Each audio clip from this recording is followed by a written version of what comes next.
लोग जो normal fever लोगों को आ रहा है उसको भी लोग डेंगू समझ रहे हैं इस वक्त, और जल्दी से हॉस्पिटल चले जाते हैं इलाज कराने के लिए, जिससे हॉस्पिटल में भी लोगों की संख्या बढ़ रही है। तो जो नॉर्मल फीवर इस टाइम वायरल चल रहा है और डेंगू में किस तरीके का अंतर है, कैसे पता लगा जा सकता है, मरीज घर में ये कैसे पता लगा सकता है कि उसको नॉर्मल अभी वायरल है, डेंगू नहीं है?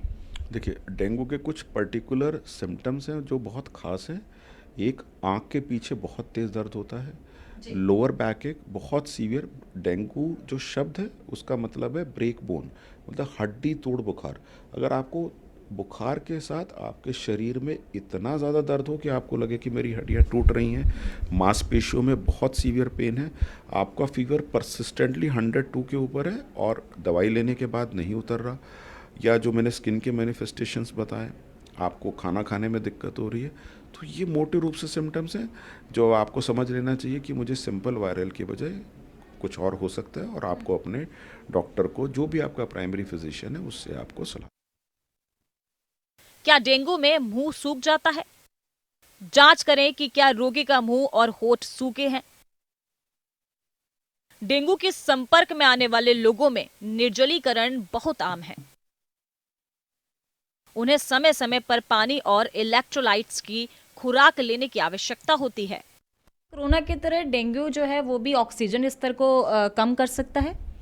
देखिए, कोई भी डेंगू, कोरोना, ये जितने भी वायरस इलनेसेस होती हैं, ये कुछ हद तक फेफड़ों की बीमारी को, निमोनिया, या जो हम अपनी मेडिकल भाषा में ARDS कहते हैं, ये डेंगू की सीवियर कॉम्प्लिकेशन होती है जिसमें सांस लेने में दिक्कत आती है और मरीज को ICU में या क्रिटिकल केयर में उस समय में ज़रूरत है एडमिट करने की। तो क्या डेंगू कब पॉजिटिव माना जाता है?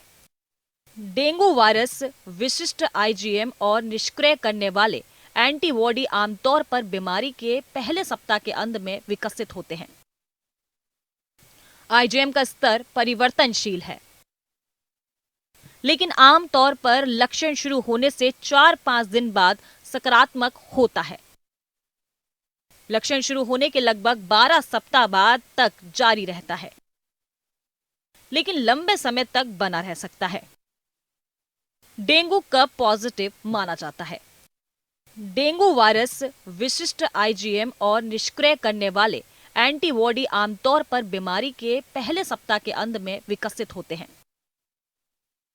IgM का स्तर परिवर्तनशील है, लेकिन आमतौर पर लक्षण शुरू होने से 4-5 दिन बाद सकारात्मक होता है। लक्षण शुरू होने के लगभग 12 सप्ताह बाद तक जारी रहता है, लेकिन लंबे समय तक बना रह सकता है। तो हम कब बाहर निकल सकते हैं ये सोच के कि अब हमें डेंगू नहीं होगा? ऐसे क्या प्रिकॉशंस हैं जो हम ये सोच के बाहर निकल जाएं बिना डरे कि अब हमें डेंगू नहीं होगा? देखिए, इस सीज़न में तो हर आदमी को ये मान के चलना चाहिए कि उसे डेंगू हो सकता है, तथा उसको उससे संबंधित सारे जो सावधानियां हैं जो हमने बताई, डिस्कस करी, वो उसको लेनी चाहिए और उसके बाद काम कर। देखिए, डेंगू से डर के नहीं जिया जा सकता, क्योंकि ये एक बीमारी है जो सीजनल है, क्योंकि जो डेंगू का वायरस होता है और जो मच्छर होता है, ये लगभग 25 से 30 डिग्री के बीच में पनपता है। तो ये सीज़न हमारा उसके लिए बिल्कुल परफेक्ट वेदर कंडीशंस है। बारिश हुई और उसके बाद हमारा टेम्परेचर लोअर डाउन हो जाता है। तो ये सीज़न, इसकी वेव्स आती हैं, 2 साल 3 साल के बाद वेव आई, फिर 2-3 साल ये कम रहता है। तो ये हमारे देश में तो कुछ समय तो रहेगा, तो इसके साथ डर के तो नहीं जिया जा सकता। We should take adequate precaution so that कि हमें मच्छर से। डेंगू में कौन सा अंग सबसे ज्यादा प्रभावित होता है? गंभीर डेंगू बुखार में फेफड़े, लिवर या दिल को नुकसान पहुंचता है। मरीज अचेत अवस्था में पहुंच जाता है। कभी कभी ब्लड प्रेशर अचानक खतरनाक स्तर पर नीचे चला जाता है, जिससे मरीज को शॉक लग जाता है। तो डेंगू में खाना पीना किस तरीके का रख सकते हैं? क्या कुछ खा सकते हैं, क्या कुछ हम परहेज कर सकते हैं डेंगू के टाइम पर? देखिए, अगर आपको कंफर्म डेंगू हो गया, सबसे पहले तो आपको अधिक मात्रा में पानी पीना चाहिए ताकि आपके शरीर में पानी की कमी ना हो। आपको शुगर वाले प्रोडक्ट्स जो हैं उनको अवॉइड करना है। जैसे अक्सर बहुत लोग फ्रूटी पीने लग जाते हैं, तो ये जो high carbohydrate, high sugar contents होता है, ये हमारे शरीर में कॉम्प्लिकेशंस करते हैं, स्पेशली ये पोटाशियम को कम कर देते हैं। तो कुल मिला के जो शुगर वाले प्रोडक्ट्स हैं वो हमें अवॉइड करने चाहिए। लिक्विड पदार्थ जैसे कि नारियल पानी, जूस, दाल का सूप, ये सब चीज़ें हमें अधिक से अधिक मात्रा में लेनी चाहिए।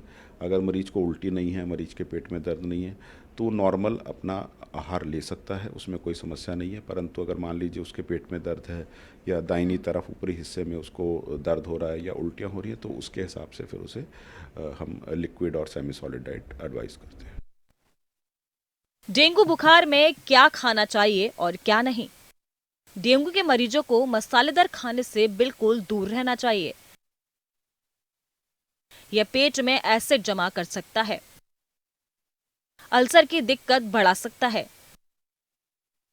इसकी वजह से ठीक होने में लंबा समय लग जाता है।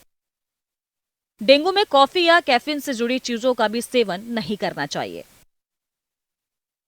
डेंगू बुखार में देखिए, प्लेटलेट्स एक शरीर के रहने वाली सेल्स हैं। जैसे हमें कोई भी साधारण सा कट लग जाता है, उसके बाद कुछ समय में हमारा ब्लड क्लॉट कर जाता है, ये प्लेटलेट्स नामक सेल से होता है।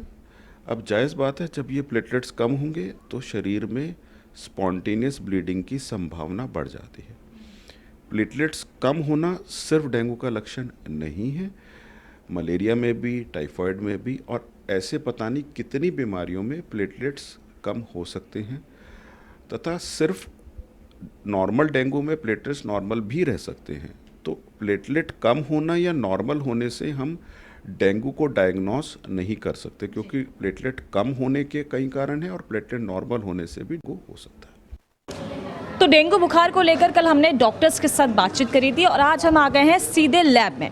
तो देखिए, लैब में हम आ गए और आपको हम ये बताने की कोशिश करेंगे, इस लैब में ये जानने का प्रयास करेंगे कि जब इंसान डेंगू से पीड़ित होता है तो उसके सैंपल की जांच कैसे की जाती है, और सैंपल की जो जांच होती है उस सैंपल की जांच के आधार पर कैसे पता लगाया जा सकता है कि मरीज डेंगू से पीड़ित है। तो चलिए यहाँ पर जानने का प्रयास करेंगे। यहाँ पे सैंपल्स को हम आपको दिखाएंगे, छोटी छोटी बारीकियाँ हम आपको समझाएंगे कि कैसे पता चलता है कि इंसान को जब बुखार है या वो डेंगू से पीड़ित है, तो सैंपल जो यहाँ पे लाए जाते हैं उनको कैसे चेक किया जाता है। प्लेटलेट्स की हम बात करें, क्योंकि डेंगू में अक्सर देखा जाता है कि प्लेटलेट्स कम हो जाती हैं, तो वो भी हम यहाँ पर जाँच करने की कोशिश करेंगे, समझने की कोशिश करेंगे कि प्लेटलेट्स जो होती है वो कैसे दिखती हैं, और डेंगू जो होता है, डेंगू की जो जाँच की जाती है वो कैसा दिखता है, कैसे पनपता है डेंगू। तो ठीक है, यहाँ पे बात करेंगे, हमारे साथ कुछ डॉक्टर्स यहाँ पे मौजूद। तो आइए हम बात करते हैं डॉक्टर सुचि घईसु से जानने की कोशिश करेंगे कि ये जो जांच का प्रोसेस है वो कैसे है। एक्चुअली जो जांच का प्रोसेस है इट्स वेरी सिंपल। जैसे अगर कोई पेशेंट की क्लिनिकल हिस्ट्री होती है, जैसे कि आप जो भी डॉक्टर को दिखाते हैं, if there is a history of high fever, तेज बुखार की अगर हिस्ट्री होती है, तो हम पेशेंट को लैब में जब लाते हैं तो वी टेक 2 सैंपल्स। पहला एक होता है CBC का सैंपल, जिसके वाया हमें प्लेटलेट काउंट, ये CBC ये ब्लड से होता है, मतलब Right. खून की जो है जांच इससे की जाती है, उसके बाद आप इसे टेस्ट करते हैं। राइट खून है, राइट। ठीक है। तो ये खून जो है ये CBC के सैंपल के लिए है, जिसमें हम हीमोग्लोबिन और प्लेटलेट, जो हमारा एक 2 मेन एंटिटीज़ है, वो मेजर करते हैं। देन डेंगू का जो टेस्ट पर से है वो इस येलो वाइल से किया जाता है। इसके अंदर जो है सीरम, जो सैंपल ब्लड को सेपरेट करते हैं, तो ये जो सीरम है इससे हम डेंगू का टेस्ट लगाते हैं। अच्छा, मतलब कि ये उस व्यक्ति का ब्लड है, उसमें आपने एक सीरम डाला है, नहीं, ब्लड है, उसको हमने सेपरेट किया है, एक सीरम के जरिए सेपरेट किया गया है, और ये सीरम बना है, मतलब दिस इज़ द ब्लड का ही सीरम है, Okay. जिसके अंदर हम डेंगू का टेस्ट लगाएंगे। ठीक है, इससे होगा डेंगू का टेस्ट। ठीक है, बस तो उसके आप बाद मुझे कोई सैंपल आप दिखा सकते हैं कि किस तरीके से आप टेस्ट करते हैं। बिल्कुल। अब जैसे ये CBC का सैंपल है, तो मैं अभी अपने टेक्नीशियन से बोलूँगी कि वो आपको ये सैंपल रन करके दिखाएगी कि कैसे हम ये सैंपल रन करेंगे। नरेंद्र, एक CBC का सैंपल रन करते हैं।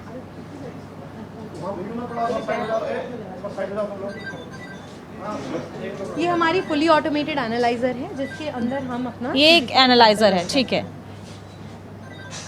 तो ये ऑटोमेटिक मशीन है एक आपकी, Right. जिसमें आप वो सैंपल डाल देंगे तो उसमें ये पूरा बता देगा कि ये सारे पैरामीटर्स जो ब्लड के हैं, वो सारे पैरामीटर्स इस मशीन के अंदर आ जाएंगे। ठीक है, तो देखते हैं कि किस तरीके से ये मशीन काम करेगी और कैसे इसमें सारे पैरामीटर्स जो ब्लड के हैं, जो मैम बता रही हैं कि ब्लड के पैरामीटर्स यहाँ पर आ जाते हैं। तो देखते हैं किस तरीके से मशीन काम करती है।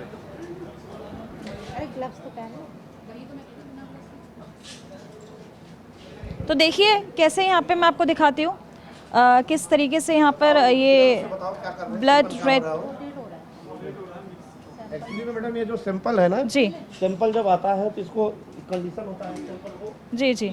प्रॉपर मिक्सिंग होनी चाहिए। जब तक अच्छा mixing अच्छा, नहीं हो ये रहा है, रोटेट कर रही है मशीन ताकि ये मिक्स हो ये जाए। मिक्स हो रहा है। हाँ। अगर मिक्सिंग नहीं हो तो इसमें क्या होगा कि इसके जो आरबीसी है नीचे हो जाएंगे और इसके प्लाज्मा ऊपर हो जाएंगे। तो इसको प्रॉपर ऑटोमेशन में इसको मिक्स कर रहे हैं। मिक्स करने के बाद जब प्रॉपर सिंपल हो मिक्स हो जाएगा उसके बाद ये फुली ऑटोमेटेड एनालाइजर है जो कि 9 पार्ट एनालाइजर है। इसके थ्रू इसमें आपका एचबी, प्लेटलेट, टीएलसी, डीएलसी सारे काउंट इसमें आएंगे, आरबीसी भी आएंगे। तो उसके बेस पे फिर माइक्रोस्कोप में पैथोलॉजिस्ट बताएंगे कि इसकी प्लेटलेट क्या है, इसकी प्लेटलेट क्या है, मैच करेंगे। तो अब हम इसको चला के दिखाते हैं, आइए तो चलाओ। तो ये अभी मशीन चला रहे हैं। अभी जो मरीज़ का जो ब्लड था वो इसमें डाल के ये रोटेट किया जा रहा था यहाँ पे। उसके बाद अब ये मशीन के द्वारा पता चलेगा कि क्या पैरामीटर्स हैं, राइट? तो सर ये क्या प्रोसेस चल रहा है? ये प्रोसेस है, इसमें क्या है कि जैसे इसमें 3 चैम्बर बने हुए हैं, WBC, RBC और प्लेटलेट काउंट का।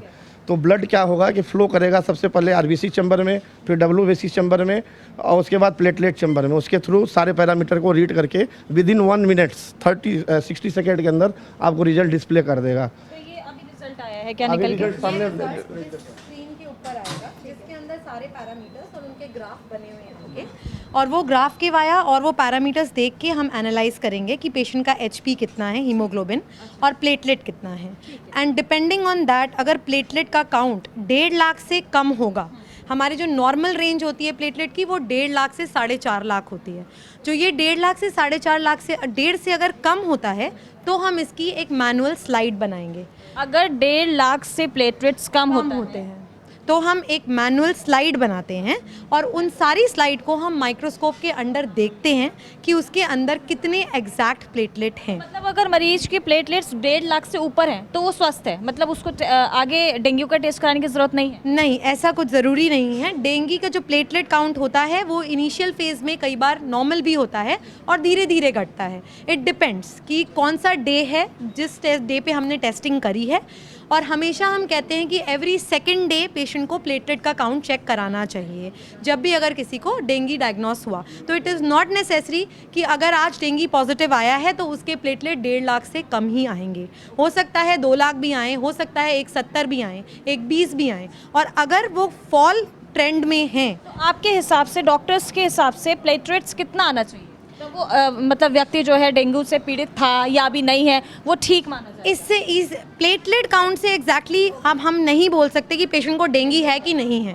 डेंगू का जो टेस्ट है वो आपका जो मैंने बताया कि अलाइजा मेथड या जो दूसरा मेथड है जो इस पीली वायल पे लगेगा उससे डिसाइड होगा कि पेशेंट को डेंगू है कि नहीं है।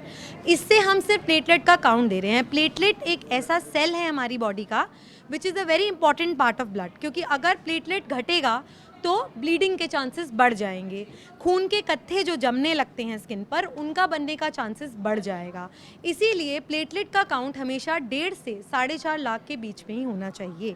लेकिन अगर वो कम भी हो रहा है तो डिपेंडिंग कितना कम हो रहा है उस हिसाब से हमारा लाइन ऑफ मैनेजमेंट डिसाइड होता है। अगर प्लेटलेट का काउंट बहुत ज़्यादा कम हो रहा है तो हमें प्लेटलेट का बैग जो प्लेटलेट कॉन्सेंट्रेट होता है वो चढ़ाने की ज़रूरत पड़ सकती है। तो देखा आपने कि डेंगू का असर कैसा होता है। न्यूज़ 1 इंडिया की एक छोटी सी मुहिम थी, ये एक छोटी सी कोशिश थी आप तक ये बात पहुंचाने के लिए कि किस तरीके से डेंगू फैलता है और उसके बाद डेंगू की जांच जो होती है वो किस तरीके से की जाती है, कैसे डॉक्टर्स के पास आप जा सकते हैं और जो आपके ब्लड सैंपल्स जो होते हैं, जो आपकी प्लेटलेट्स जो होती हैं वो कैसे जाँच की जाती है उनके, और आप तक ये बात पहुँचाई जाती है, आपके पास रिपोर्ट पहुँचाई जाती है कि आप डेंगू का शिकार हो चुके हैं। तो आपसे हम ये दरख्वास्त करेंगे कि अपना ध्यान रखिए, सतर्क रहिए, स्वस्थ रहिए और एक छोटी सी लापरवाही आपको इस बीमारी की ओर ले जा सकती है और ये बीमारी जब बढ़ जाती है, बहुत आगे तक पहुंच जाती है तो इससे मौत भी हो सकती है। तो आप अपना खास ख्याल रखिए और लापरवाही ना बरतें। घर से जब भी निकले तो पूरे कपड़ों में निकले, आसपास पानी ना भरने दें, कोई भी आसपास की जगह पर पानी इकट्ठा ना होने दें और अपना ख्याल रखें।